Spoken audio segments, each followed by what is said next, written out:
Ladies and gentlemen, independent Americans around the country and around the globe, we are revisiting one of the most important topics of our time. But before we do, happy Halloween. I am very proud to bring back one of our most powerful guests, a guest that was ahead of the curve, and if a guy who is dealing with a lot of scary issues around Halloween and always, but is giving us inspiration and power. My friend, the great and powerful Matt Zeller, returns to Independent Americans. Welcome back, my friend. Thanks for having me, brother. Now, people who are listening, you will hear a change in my voice because I have been wearing a very special Halloween mask for you, Matt Zeller. Yes, thanks. If you're watching on video, this is my kind of grumpy Joe Biden mask that I was wearing. It's not a great picture of Joe Biden because I'm a little mad at Joe Biden. And I think maybe Matt is as well. But this is one of the many costumes I'm going to have for Halloween is going to be grumpy, sad, maybe disappointing Joe Biden. But before we get to that. That's the right word. Is it? Yeah. Disappointment, I think, is the word of the month for the last couple of months. Well, let's get into that. But first of all, welcome back. It is great to have you back. I was looking before we got started. It was 11 weeks ago you joined us on this show. It was August. You brought me kind of out of summer retirement. Afghanistan was going down, and I felt like the country didn't understand it. The world didn't appreciate it. You were ringing the bell, and I had to get you on the show. Since then, we've had Jane Horton, we had Kristen Rouse, we had Admiral Mike Mullen. We've had so many people dig into this really important issue, but you were ahead of the curve, and since then you've been everywhere. So first of all, I want to welcome you back and thank you for leading the way. But I want to start with a question that I always ask, but maybe is especially important right now. Matt Zeller, where are you and how are you? I'm in my home in Northern Virginia, and I'm exhausted. I'm still processing, brother. 11 weeks ago feels like a lifetime ago. For the better part of the end of August, I was on a deployment from my living room doing what I possibly could to get as many people that I personally knew out of Afghanistan as possible. And I'll tell anyone who will listen, of the 23 people who I had on a personal list of names, I was only able to get out 5. Those other 18 are still in Afghanistan. And that 220 batting average or whatever it is, that seems to be par for the course for just about everybody that was involved in this effort. And this is what's going to haunt us now for the rest of our lives. Is there's some 185,000 Afghans that we estimate were left behind that need our assistance. And, to this day, Paul, I just before coming on this show, I got another message from somebody who's trying to assist an Afghan who reached out and said, well, you're Matt Zeller, you're part of this effort. You might know how to get this individual out. And the worst part about what I have to do now is tell everybody I don't have a good solution for them other than to go and hide, because we've abandoned these people. And there really isn't a fundamentally repeatable process. Like, it seems to be, we can get some people across the border and then we can't get anybody else across that border. We can get some people onto one flight and then everything that worked to get people onto that one flight doesn't work for the next one. It's just, it's tragic. There's no other way to describe it. It was eminently preventable. And it's now everything that we feared to come to pass is coming to pass. It's like living in a waking nightmare. And now I want to dig into this. I mean, I'm not trying to, it's Halloween, right? There's some scary shit. We think about scary shit, but this is like the real scary shit that I don't think folks fully appreciate. And it's why I wanted to revisit it right now. Also because of the announcement from the White House this week about partnering with veterans and nonprofits. We'll get into that in a second. But I want to start with the top line, right? The top line was a disaster is coming. You warned us about it. There have been some good news items, but overall, still a disaster, right? and maybe even worse than we could have anticipated, because we assumed Biden wouldn't disappoint us to the degree he did, and others wouldn't disappoint us. So the number I look at, they say all the time, 53,000 got out. But you smartly remind everyone of not just the numerator, but the denominator. 175,000 left behind, and so much more left behind right now. I think I read 23 million people in Afghanistan out of 39 million don't have enough to eat.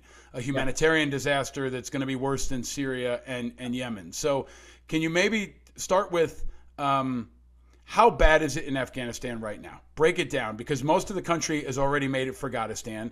And I'm going to be very critical. Like, the White House spiked the ball. They want to tell all these good news stories about babies and kids and people being resettled, not about the people getting slaughtered back there. But can you break it down? You're in regular contact. It's exhausting you and so many others. What is happening? What is it like in Afghanistan right now, Matt? You hit the nail on the head with talking about the coming humanitarian disaster. I've already started to put it out on social media. My next big sort of calamity prediction is that this winter is likely going to kill more Afghans than the Taliban could ever hope to achieve with their bullets. And they're going to die of, these people are going to die of starvation. They're going to die of exposure, which literally means they're going to freeze to death. Right? They're going to die of treatable and preventable diseases like dysentery because they don't have access to clean drinking water or the medicines to treat giardia, which is the bacterial infection that you get from drinking contaminated drinking water. All of these things are eminently solvable in our world, right? People in the United States, by and large, don't die of starvation and exposure and eminently preventable diseases, but that's what's going to happen now in Afghanistan. Because one of the profound consequences of the Taliban takeover was the entire global community has now just thrown its hands up and said, well, you're on your own. And what people don't seem to realize is that we have been feeding Afghanistan for the last 20 years. We have been making sure that Afghans didn't freeze in winter for the last 20 years. We were providing them with the entirety of their medical aid. And so that's all gone. It's all gone, and there's nobody who's stepped up to replace it. What we have seen on top of that is the Taliban are just as evil and horrific as feared and predicted. They could not be trusted. The very first thing they said was, oh, we're going to let women go back to school. And what do? The women's ministry, the building that was used as the women's ministry, was rebranded as the Ministry for the Prevention of Vice. The Ministry for the Ministry of Virtue and Vice is what it's called. The Ministry for the Proselytization of Virtue and the Prevention of Vice. It is the ministry designed to basically go out and beat people if they're not abiding by strict Islamic dictates. And in this case, women who are attempting to have an equal place in society. On top of that, the Taliban's internal security forces have begun a very proficient campaign of hunting down the allies that we left behind, and not just murdering them, but as feared, carrying out a very North Korean style punishment campaign where they also murder their extended family members.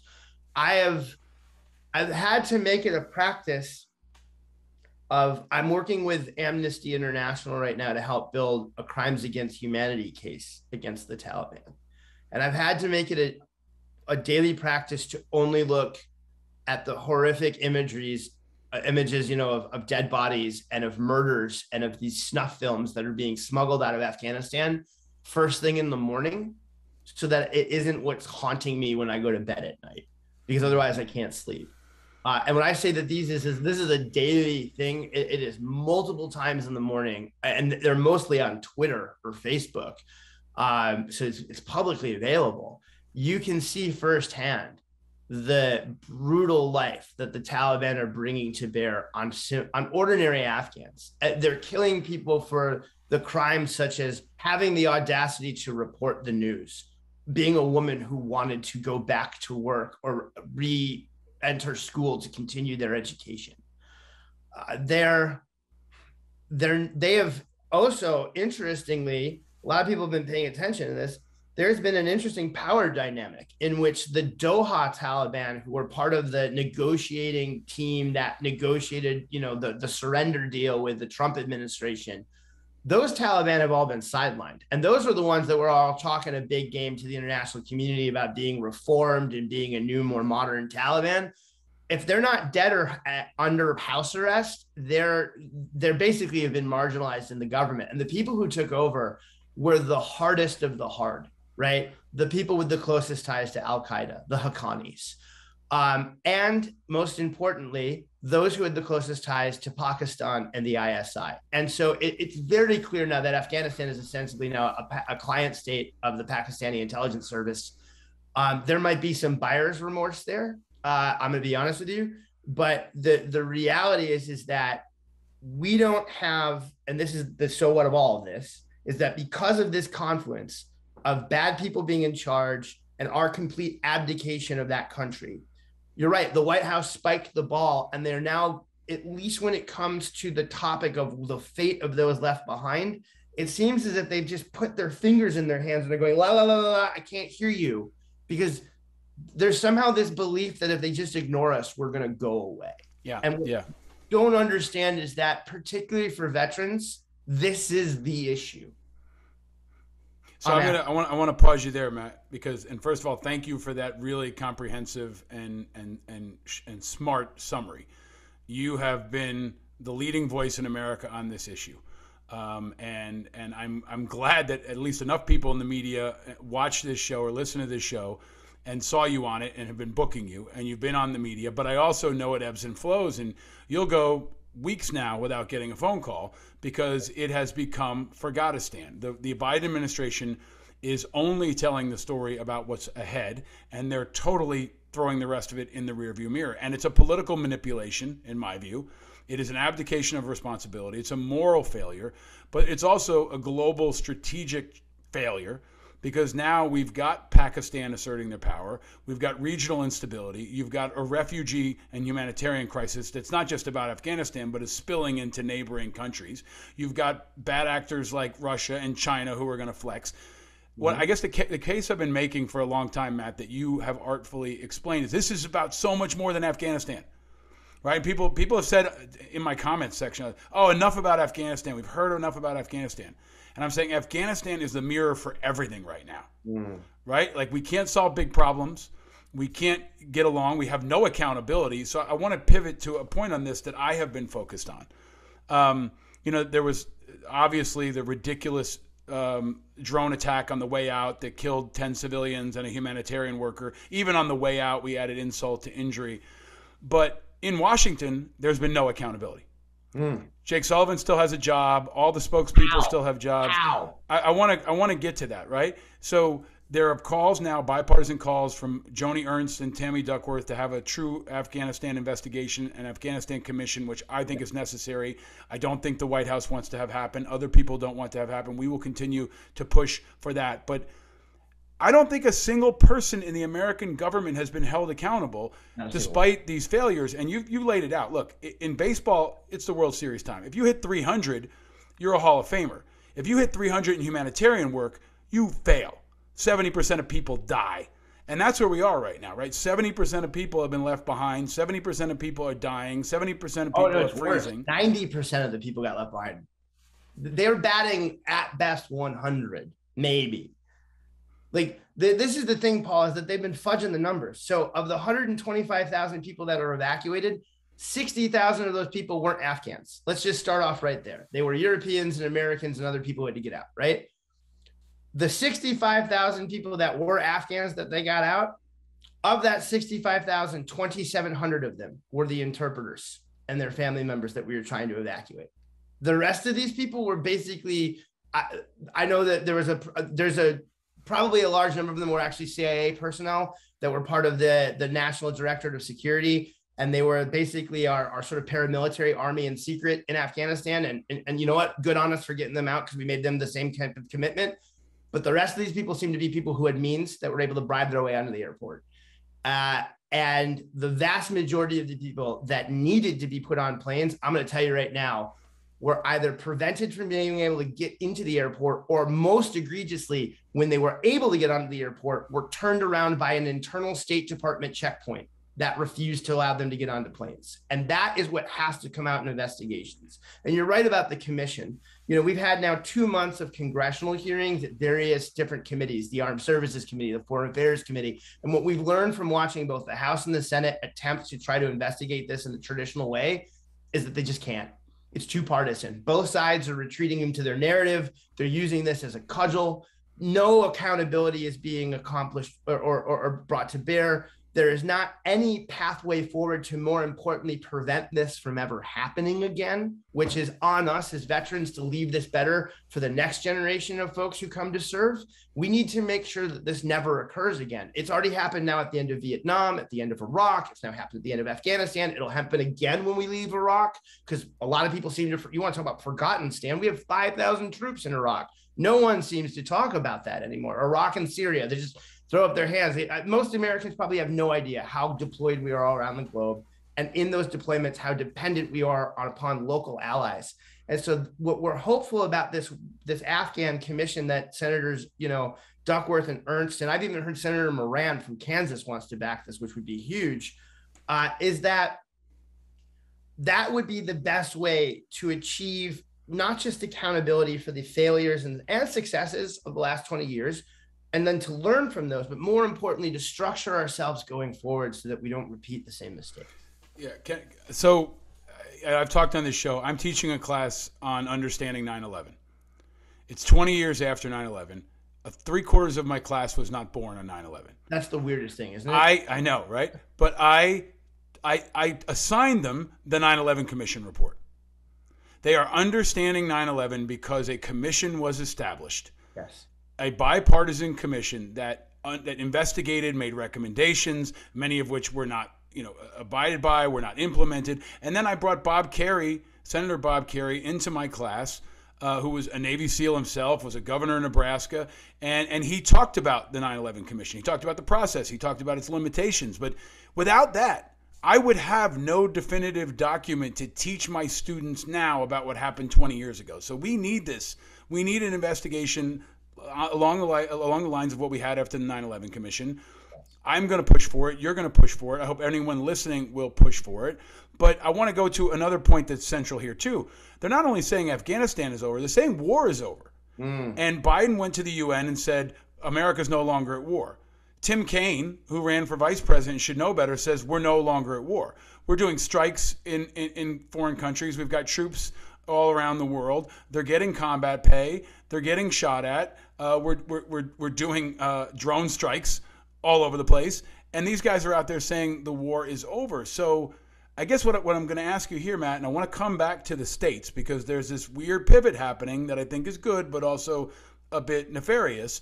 How do we get the momentum back? How do we get this in front of people? Veterans Day is coming. I hope this can be a central point for us. But how can we, as folks who care about this, who want to support you, how can we keep getting this in front of people? How do we make Biden or everyone do this?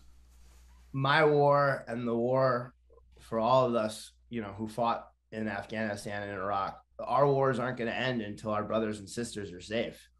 And that's what it comes down to, is people seem to care. This is the difference between those of us who serve with these people and the rest of the country. Is the rest of the country is all caught up on where they placed in the birth lottery. Oh, they were born an Afghan or an Iraqi. Somehow that makes their life less important than mine. And these people served alongside us. Who the hell cares where they placed in the birth lottery? The guy who saved my life is a 9-tour combat vet. If he was born here, we would celebrate him as such. I don't care where they placed in the birth lottery. I care about what they did with their lives. And they showed up in the fight time and time again. And so the war isn't going to end for any of us who fought in these conflicts until these people are safe, because we have the same ethos with them as we would with an American service member, right? Mm-hmm. Is that we don't leave these people behind. So here's where, the pivot at home is correct. How the Biden administration is going to continue to hear about this is there's an interesting dichotomy. I've been working now with the White House hand in hand for the past 2 months on the veteran side of this. And I wish that the folks who did the veteran side of this were also in charge of the extraction side of this, because they actually care and want to listen to us. And they have been listening to us from the get-go. And what they heard loud and clear was, we told them from the first meeting, we said, look, we've been doing this now for years. And what the veteran community has learned is, if you empower us, if you let us get to these Afghans and Iraqis as early as possible in their resettlement process, we are the critical link. We're the ones that prevent endemic poverty. We're the ones that get them plugged in with the community around them. We're the ones that are going to best take care of them. And most importantly, because of our shared experience, we're the ones who best understand each other. And I'll promise you this, veterans who get involved in this, every one of them tell me to a person that this becomes the most healing thing that they've done since coming home from the war. And from the Afghan and the Iraqi standpoint, they also talk about how healing it is for their journey. So the White House was really smart. They listened to us and they said, we're going to put forth a program that is going to allow and incentivize American veterans to volunteer, come forward, and form what are called sponsorship circles. So the idea is, you go out, you get 4 of your battle buddies, so a group of 5. You self-identify through this website called sponsorcircle.org. You submit yourselves to just a quick background check to make sure that you're not, like a pedophile. And then you undergo a little bit of training. And this is probably beginning the big, I'm going to be honest, the big barrier to entry for a lot of people is going to be this next part, which is you got to raise a little bit of money. And the idea is that money is going to supplement what they're already getting from the government and aid you in assisting and helping them get resettled. But they don't just want a bunch of people signing up and then not actually having resources to be able to brought to bear. So the only way that people will be paired with an Afghan is if they've met the criteria of being able to pass the background investigation, undergone the training, and raise the $2,500 or whatever it is. It's not that much. It's about $2,500. It's less than $3,000. If you do that, you get paired with an Afghan family that'll be resettled very close to where you live geographically, and then it's up to you to help them get resettled. This was the missing link, and they rolled it out this past Monday, October the 25th, in a big announcement. People can learn about it more by going to welcome.us, which is the central website that they're asking everyone to go and volunteer through. I wish that was the level of understanding with which this White House would approach the other thing that veterans care about, which is the fate of people left behind. Right. And this, I'm convinced, Paul, that it's going to be through this initiative that they maybe will finally come to understand just how much we care about it. So thank you for introducing everyone who maybe didn't hear the news about this announcement this week, which is important, is significant, is welcomed. However, I'm going to play devil's advocate here, because I think there's something, what I said, a bit nefarious going on here as well from a political standpoint, right? Number one, you mentioned it. These people that are assigned to this, every time I talk to them, say, but we don't do extractions. Yep. That's somebody else's job. Yep. Right? Which is kind of the madness of this from the beginning, is that the bureaucracy, the federal government, couldn't have a comprehensive solution to this disaster. Right? So even now, we talk to these people. I spoke to one of them that said, I'm in this job for 90 days. I don't know what my budget is. I don't have a plan yet. That was a month ago. I guess it's crystallized a little bit. But still, what this person told me is, I don't handle evacuations. That's somebody else. And it looks like right now, nobody handles evacuations. And that is a washing of our hands that is very dangerous and bad and irresponsible and, in my view, morally corrupt. Because if 90% of them are still there, you just closed that door, shut it down forever, and left them to die inside a totalitarian regime, right? Mm-hmm. But flip that forward. Great. Veterans are going to help everybody. But why is it up to veterans, right? Mm-hmm. Like the government, once again, this is a great news story. It's going to help us. We're going to help our buddies, all that great. But we have to bail out America again because the rest of the country didn't, our leaders didn't, and down to the point, look, I don't think it's good that we got to raise money. I think it's bullshit. I think that we shouldn't have to raise $2,500 when they're talking about, multi-trillion-dollar budgets going through government on a daily. This is a pittance, but I get it. They want to incentivize people. They want to bind communities. But here's what they're doing, Matt, and I think we're probably in heated agreement on this. They're passing the buck. They're making it our job to bail them out, to help these people, to resettle them. And I still, I'm going to pull the mask out again.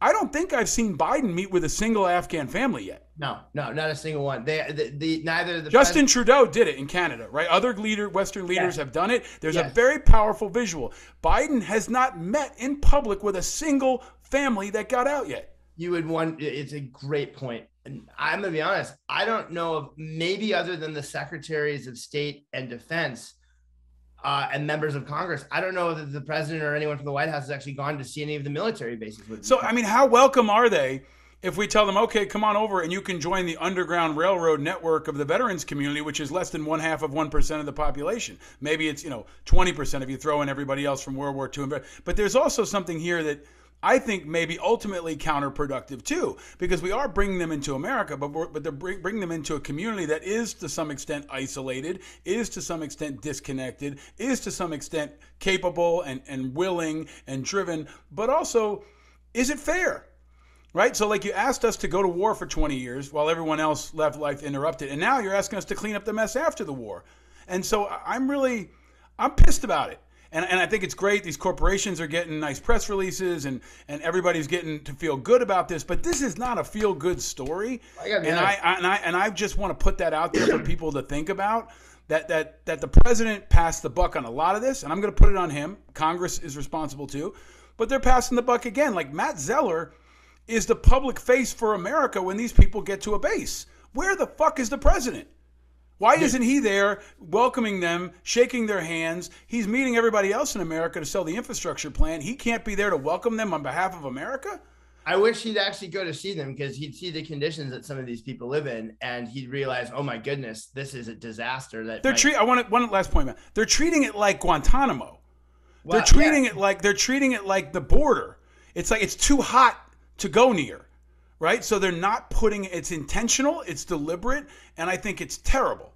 They it's interesting. The conditions really vary from base to base. Like if you're at Fort Lee, you're living in a Holiday Inn, right? And you're in like a hotel room and you got Wi-Fi and a TV and it's great. If you're at Quantico, you're in an open air tent or a 70-year-old Quonset hut that is not winterized. And it's the end of October. And there's no plan, by the way, to winterize these buildings. There's no plan to move these people. I talked to the Department of Homeland Security on Monday and specifically brought up Quantico and Fort Bliss. And I said, people there are living on tents. Afghans send me videos of their conditions all the time. They've strung sheets all throughout the Quonset huts from floor to ceiling to just try to make private little rooms for each family. It's a fire disaster in the making, right? Especially as things start to get, they start to get cold and like someone might, I don't know, culturally, they don't understand HVACs, right? Or indoor heating. They might go to light a fire inside one of these things and kill everyone. That's my big fear. When we brought this up and we said, would you at least move them to another nicer place on base? No. It was just, their response was the resettlement community, the refugee resettlement community needs to figure out how to resettle them faster in the United States. And see, that's the point I want to drill down on, Matt.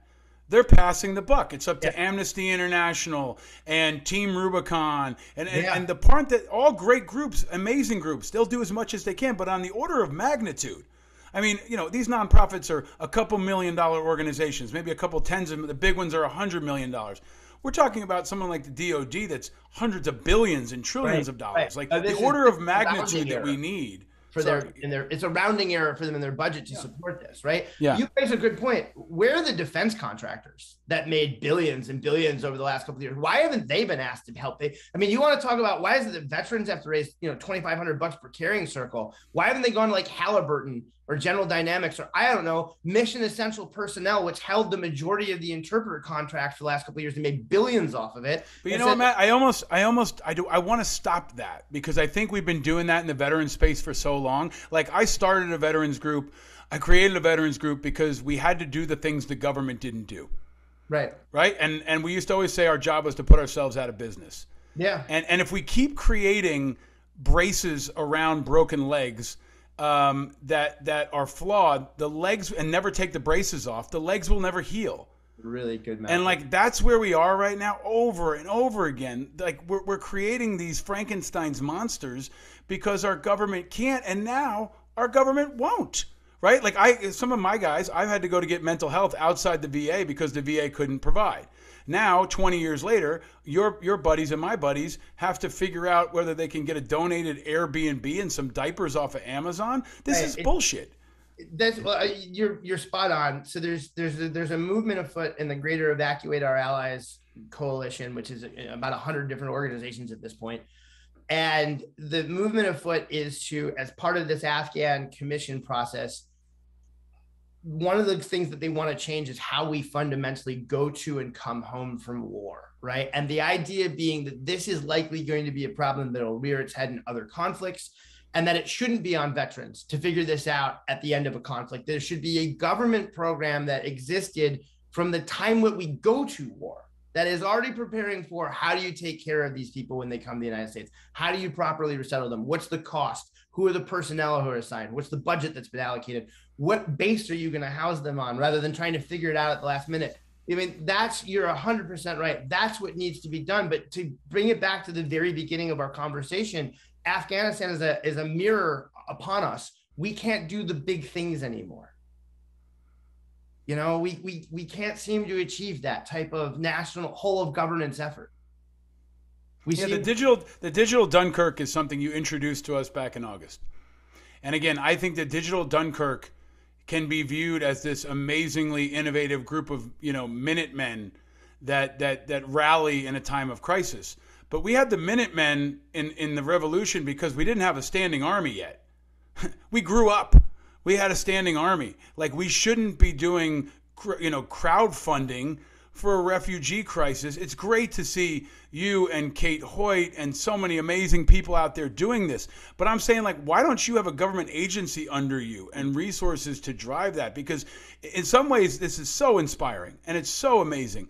But it's also maybe like a last gasp of a group of people that are trying to prop up our government to do things it can no longer do anymore. So I just think as much as it's a good news story, it may be a canary in the coal mine for how we can't handle things anymore. So let me ask you this. So I was going to ask you to describe what it's like on bases. You're going on a regular basis. You took us inside a little bit, but let's talk about the kids, because we explored what I consider still a war on women happening in Afghanistan that is of utmost importance, but the kids are a part of this. So I have a 6-year-old and a 2-year-old. There are 6-year-olds and 2-year-olds on these bases in these barracks. Like, can you take us inside? Because I think we got a good glimpse. Like, we got outrage about the border crisis and what ICE was doing after we saw kids in cages. Are we at kids in cages? We're not at kids in cages, but what is it like for the kids there? It's like a big summer camp.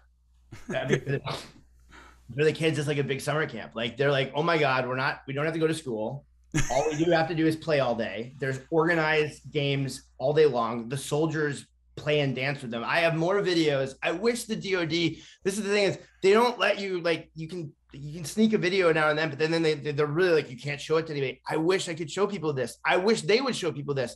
Do you know how positive an image this is? I've got literally videos of Marines dancing with kids, like dancing the Afghan traditional dance, the Atan, having a ball, right? The kids every kid that I see runs up to me, high fives me, fist bumps me, says hello, wants to practice their English, could not be happier to be here. They're a little confused though. Talking with their parents, the parents will tell us that late at night, the kids will say, okay, this has been interesting. When are we going to go see our family? Like, when do we get to go home? And, when summer camp is sensibly over? They don't understand that they have been saved from a fate probably worse than death, and that they are the lucky few who have a real chance at a life, right? Particularly the women. Every time I see one of these little girls running around, there's a guy I know at Fort Pickett. He was an interpreter for the U.S. Air Force.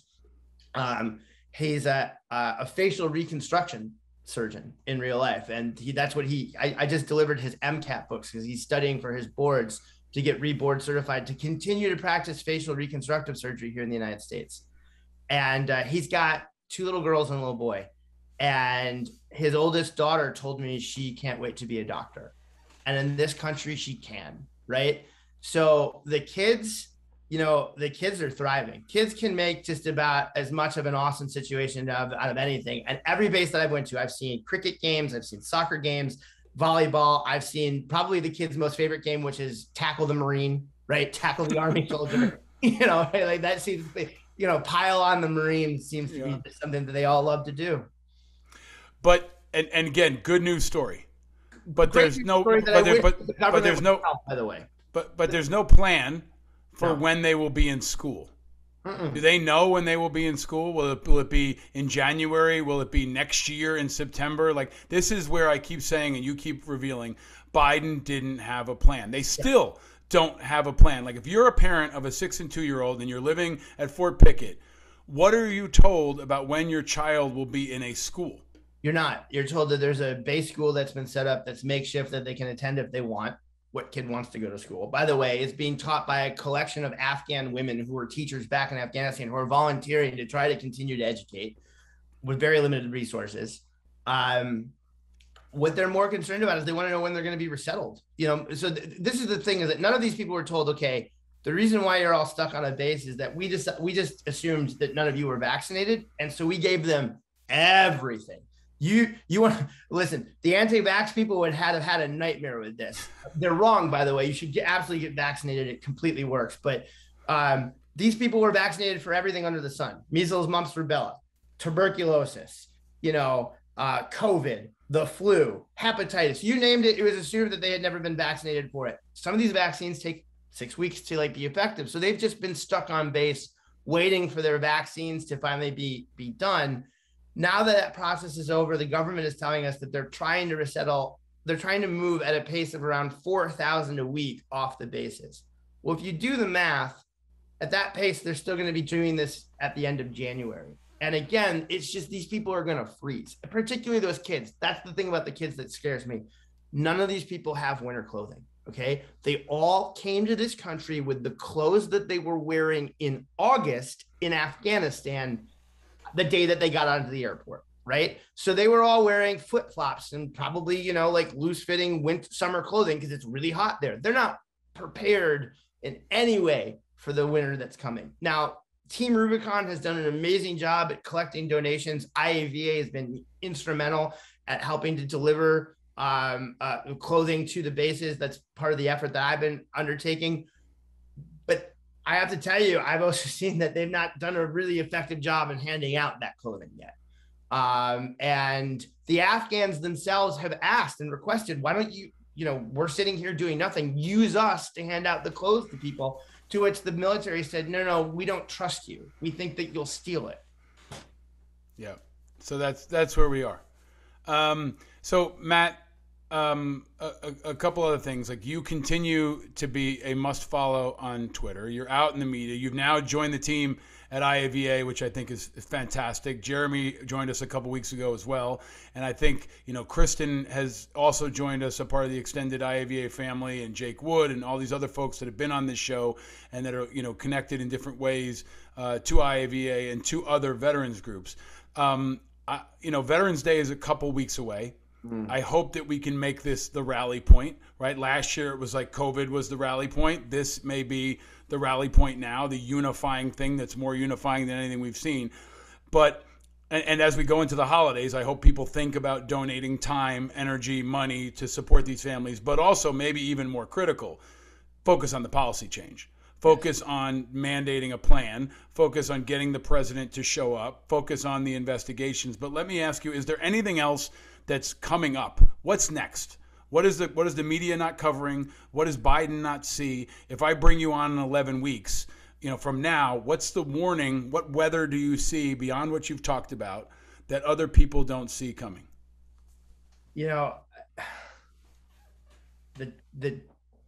Here's my big fear, is that we are not talking about the Taliban's ambitions beyond Afghanistan, right? There is a component of them that does look externally facing and have spent the last 20 years fighting us and want revenge. I've heard the president time and time again talks about his counterterrorism strategy is over the horizon. Well, it's really over the rainbow. is what it really is. I mean, there is no strategy. We're not going to be able to effectively defend ourselves against these people. Our eyes and ears in Afghanistan are all but gone. Our ability to influence events there is all but gone. I fear that this is going to become like Iraq was, one of those things where we wish we had gotten the departure differently, because we're going to find ourselves likely re-engaged. And the more we get to begin dictating events on the ground now by being an active participant rather than a reactive participant, the better off we're going to be. I've always argued that the best defense is a good offense, right? And we seem to now have retreated in this, we're just going to react to the world notion rather than trying to dictate our own terms. And I really fear that we're going to come to root whatever evil is now being given a chance to fester and grow, inside of Afghanistan. Matt, I'm going to ask you to stick around for the bonus content with our Patreon members. We'll get into some more of your stories from inside and some more personal stuff. I want to know about the guitar behind you. And you've got a Giants football, so maybe we'll talk a little football over for our Patreon members, which is talking about depressing, right? But there's a point that I want to drill down on that you and I have talked about a bit, that this is very possible now that Biden could run for re-election with the current policy. Trump could run again with a different policy for Afghanistan, a policy of re-engagement, a policy of re-invading, right? And this debacle could be part of what costs Biden re-election. It could be part of what gives rise to Trump again. And for the Afghans caught in the middle here, there is for some, this is a Halloween nightmare. For some, this is maybe what they want. But there is a scenario where 4 years from now, Trump is president and he sends people back into Afghanistan to fight Pakistan. Yep. And to fight who knows what else, right? That is very possible. It may not be likely, but it is a possible scenario that we could see. This will be a centerpiece of the re-election campaign for the president. This will be a centerpiece of the midterms. And this will be the centerpiece of the near future, whether we want it to be or not, right? 100%. Particularly, you laid out brilliantly. This is going to define the election and the midterms. The Republicans are going to use this as the thing that they beat the Biden administration over and over and over again with. And if they're successful in the midterms and they regain control of even one chamber of Congress, if you thought the Benghazi hearings were politically charged, wait till you hear the Republican-oriented Afghan hearings, right? Because that's what the entirety of the Biden administration is going to be about from a congressional perspective. There'll be no more legislative agenda. It's just going to be endless investigations into how we got this wrong. And then they're going to use that anger and that narrative to fuel a Trump rise in 4 years. So again, I wish this White House would take this seriously, because there's a way out of this. It's to get smart on this policy. It's to listen to veterans and actually, as you said, come up with a policy to extract the rest of the people. Have an engagement strategy for the region that's not just one of, well, you're on your own, who cares? It's not important, because it is. And most importantly, ensure that this never happens again by fundamentally reassessing and reevaluating and restructuring how we go to and come home from war. Trump is waiting. Yes. Trump is waiting and watching for that fire in a tent on an army base that kills a bunch of Afghans. Trump's waiting for that one Afghan guy who commits a crime in the U.S. Trump's waiting for anything like that is sensational, that he can magnify to activate all of the other Trump stuff. There are plenty of people that are fearful that the Afghans are going to give them measles and COVID and whatever else, and he's going to stoke that fear.